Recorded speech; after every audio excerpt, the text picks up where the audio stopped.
Hello and welcome back to episode 7 of the Middle Ground podcast. Today's a bit of a different one.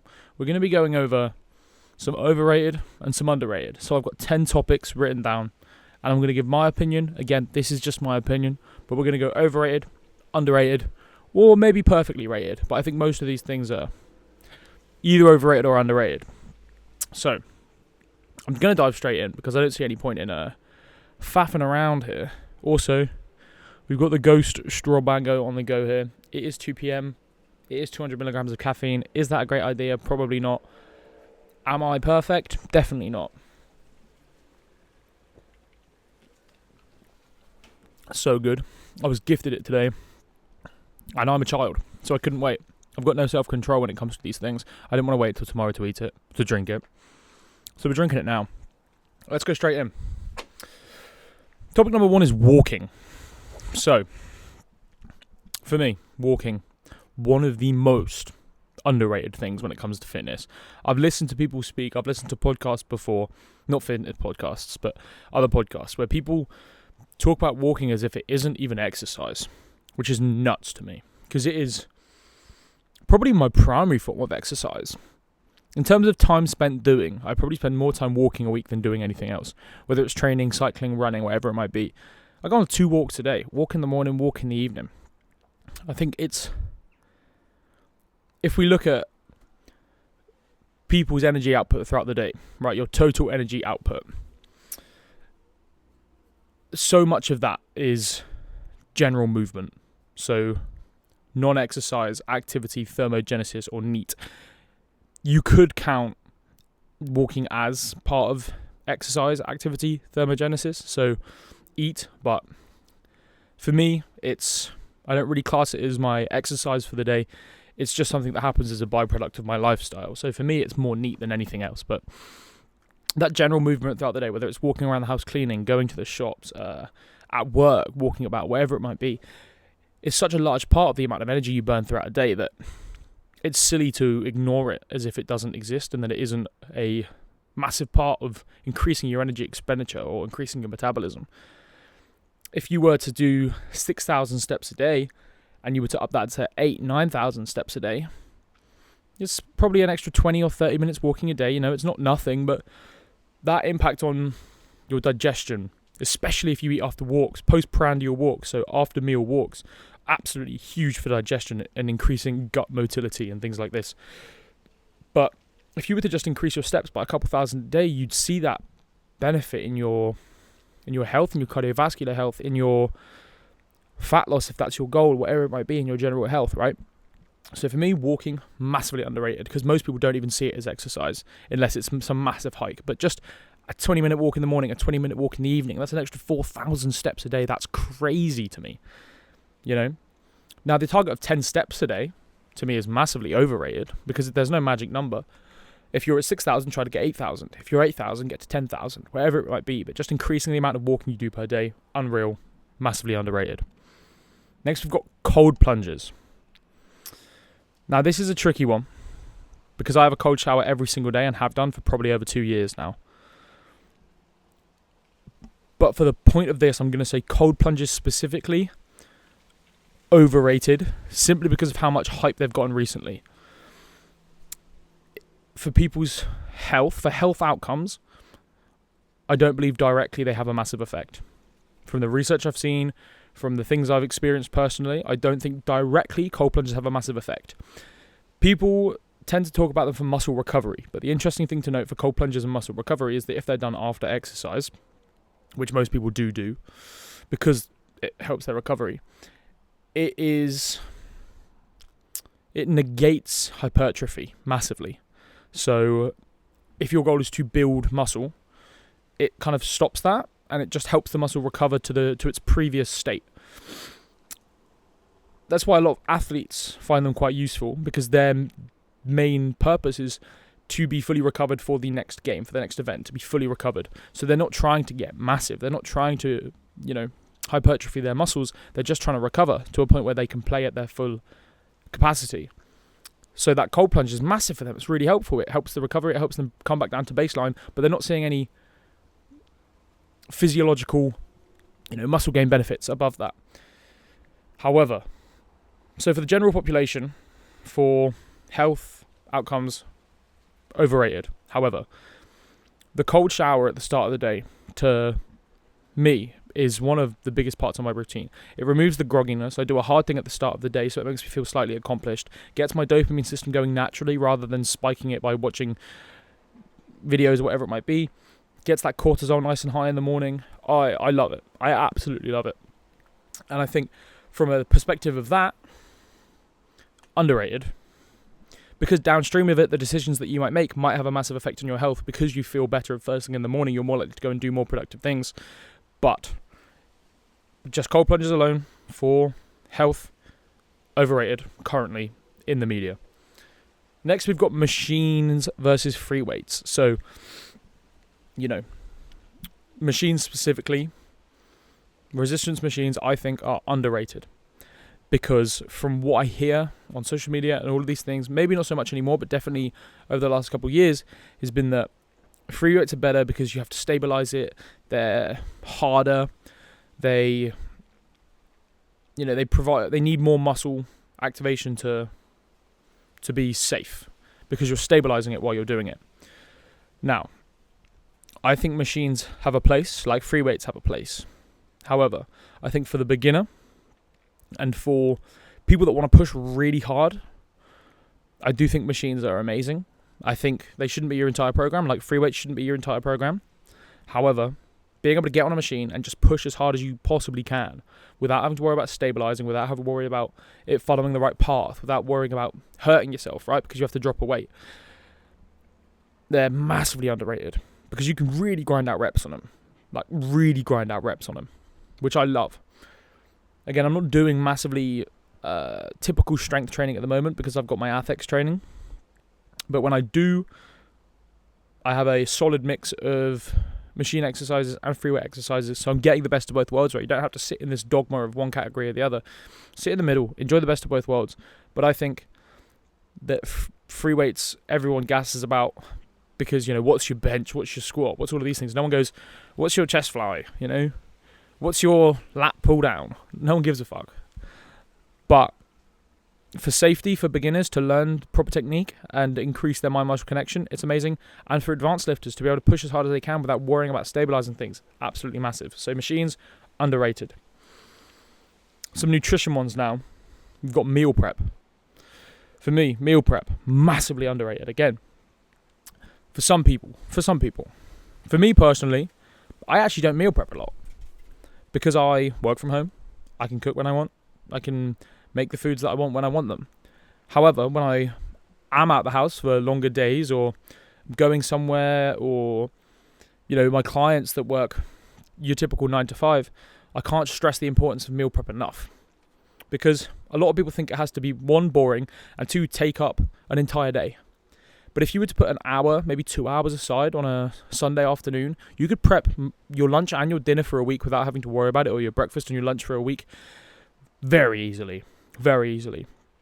And to add on to this, I'm not the biggest fan of straight meal prep, where you're prepping 1 breakfast and 1 lunch throughout the entire week, because I do think people can get bored. I get bored. Unless you're changing it up some way, shape or form, different meals, different sauces, whatever it is, I think it can get quite boring, which then decreases your adherence, which ruins the point of meal prep, which is to increase your adherence by lowering the inertia to cook food and eat food that is supporting your goals. I think ingredient prep has a massive place. And if you've never heard about ingredient prep, it's essentially prepping the components of meals beforehand so that they are ready to go and you can throw meals together quicker at a similar speed to meal prep, but you don't have to eat the same things. For example, if you cook a bunch of carbohydrate sources, so you've got rice, potatoes, and pasta in your fridge, ready to go, right, cooked. Then you've got protein sources, so you've got chicken, beef, and, lentils and stuff. Or fish, whatever it might be. A bunch of protein sources in your fridge, cooked, ready to go. Then you've got your veggie sources, cut up or cooked, depending on what they need to be, ready to go in the fridge. Some fat sources if they need to be cooked. Maybe you've got some guacamole, maybe you've got some other things, right? Then you can go into a fridge and go, right, I'm going to have some pasta and some chicken and some tomatoes and some guacamole. Boom, you've got carbs, protein, fats, veg, without having to cook anything because you front-loaded all the cooking earlier in the week. That, to me, is my favourite way of meal prepping, which is ingredient prepping. I think it's massive. I think it reduces the thought process around having to make certain meals and make sure they've got the right amounts of everything. Like, it's just easier. So meal prep, underrated for people with massively busy lives. Ingredient prep, specifically, hugely underrated for people with busy lives that want the variation in their diet still.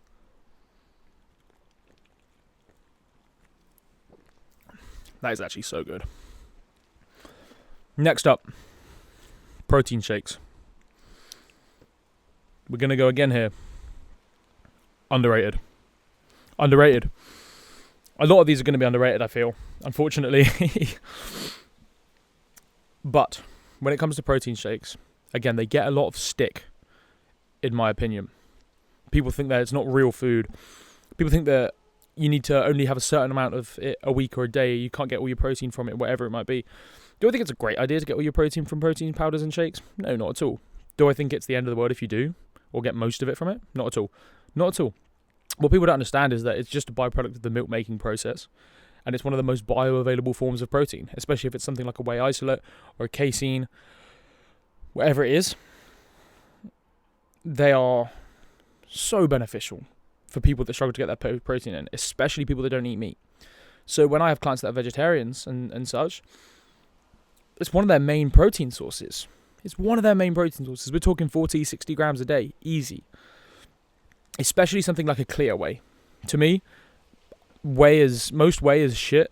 I haven't had a bad clear whey because it's just like juice. So I would highly recommend clear whey. Not a sponsor. Bulk Cherry Bomb Clear Whey, I stand by. One of the nicest tasting proteins I've ever had. The nicest tasting protein I've ever had, by a long shot. But the ability to get, 20, 40, 60 grams of protein very quickly, very easily, be able to carry it around in a bottle, not have to worry about cooking or heating or whatever it might be. That ability in terms of increasing someone's protein for a few hundred calories, for something like 60 grams of protein, that's a fucking game changer. I think not enough people utilize it because there has been dogma around it before, or the fact that protein shakes are just for gym bros and all of this kind of thing. The general population would benefit massively if it became normal to have 2 scoops of protein a day. Massively. So for me, underrated. Next, we've got tracking everything. So I'm not talking about tracking. I'm talking about tracking every single bit of food. For example, I'm tracking at the moment. I haven't tracked this because it's 5-6 calories. I'm not going to track it.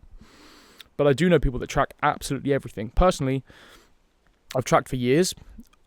I'm not going to track sauces. I'm not going to track drinks. Unless, I have something like juice or something that is a higher calorie drink. But normally all my drinks are water or 5 to 10 calories, right? So I'm not going to track them. So for me, tracking everything is overrated. For beginners, I think it could be essential for people to understand what's in every single thing that they're eating, gain more knowledge around nutrition, but eventually you can move away from that. So tracking everything for the rest of your life is a horrendous route. For me personally, I couldn't think of anything worse. But being able to track everything for a period of time and then slowly move away from that to a point where you can track loosely and then to a point where you can eat completely intuitively. And again, by intuitively, I don't mean eat whatever you want whenever you want. That's not realistic, but I mean understanding what is in nutrition so that you can eat what you want most of the time and you're always eating what you need. But the thought process behind having to track absolutely everything, to feel comfortable, to feel happy, to feel like you're locked in, is hugely overrated, and I think it can get quite dangerous because it gives people that element of control and you kind of get addicted to that control and you start to get scared. If the thought of not tracking scares you, then you need to stop tracking, is what I would say. So tracking everything, overrated. Next, we've got progress photos. For me, again, all of these are subjective, they're all for me. For me, progress photos, especially for clients, very underrated, I'd say. I think there can be a bit of pushback at the start of people's journeys to take progress photos because they don't feel confident. They don't feel like they want to photograph themselves. But one thing I stress to every single client is that you will look back after taking, after 3-6 months, you'll be so grateful you took that starting photo to be able to look back on, to be able to appreciate where you've come from. And I just think they're so underrated for people. I wish I had more photos of when I started. That's another thing I stress to a lot of my clients. I wish I had more photos of where I started from and along my journey. But I was, not confident enough to take them, not confident. Yeah, why would I need them? This is my starting point. I don't want to look at myself. But I wish I took more photos where I started. So, and more along the journey as well. You've all seen those videos of people when they have so many transformation photos. It's awesome to see kind of each little stage of the journey. So I think if you are on this journey, if you are trying to lose fat or build muscle, whatever it might be, any physical change, I think taking progress photos and being able to acknowledge the progress that you're making over time, absolutely huge, massively underrated. Next, we've got grapes. So I should have mentioned a few of these are submissions from Instagram, a few of them are things I put down, but a few of them are things that I got from my Instagram story that I posted a few days ago. We've got grapes. This is a tough one. This is probably the toughest one on this list because it's not cut and dry. But it really depends because grapes can be so hit or miss. For me, I'm gonna base this on good grapes. A good crisp grape, underrated. But it has to be the right time. And they have to be good grapes. It's like watermelon. Watermelon's insane, but also shit watermelon is really bad. Bad grapes, soft grapes are horrific. A cool, crisp, fresh grape, unreal. Especially a frozen grape. If you ever had a frozen... If you like Sour Patch Kids and you're on a fat loss journey and you don't necessarily want to eat Sour Patch Kids, I've got a recommendation for you. Get lime juice or citric acid powder. Get sugar-free jelly. Raspberry sugar-free jelly packets, the powder, cover the grapes in lime juice, then put sugar-free jelly packet on them, shake them up, put them in a freezer. My God, they taste just like Sour Patch Kids, and I'm not joking. I've shown this to many people. It's a life changer. It's a game changer. Please try it. So for me, grapes underrated. Next, we've got two more. This one is what I eat in a day. So what I eat in a day videos, everyone's going to know my answer to this one. Some of the most overrated content I've ever seen in my entire life. And some of the content that I hate the most, simply because of its false impression that it gives people. Pretty much every single one of those videos will start with someone showing their body, doing this is what I eat in a day to look like this, or this is what I look like and here's what I eat in a day.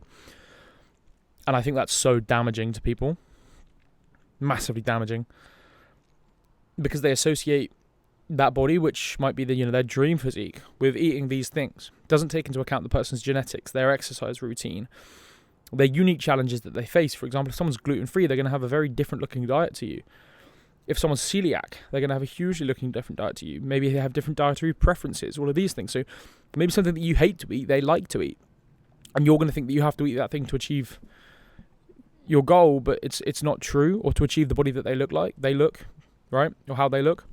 You're not going to achieve that. You can only ever look like yourself. You're never going to look like another person. So I think what I eat in a day videos are massively harmful unless they're done in the correct way and give a lot of disclaimers and don't base it off their body. For example, I find it really interesting what endurance athletes eat when they're training and performing.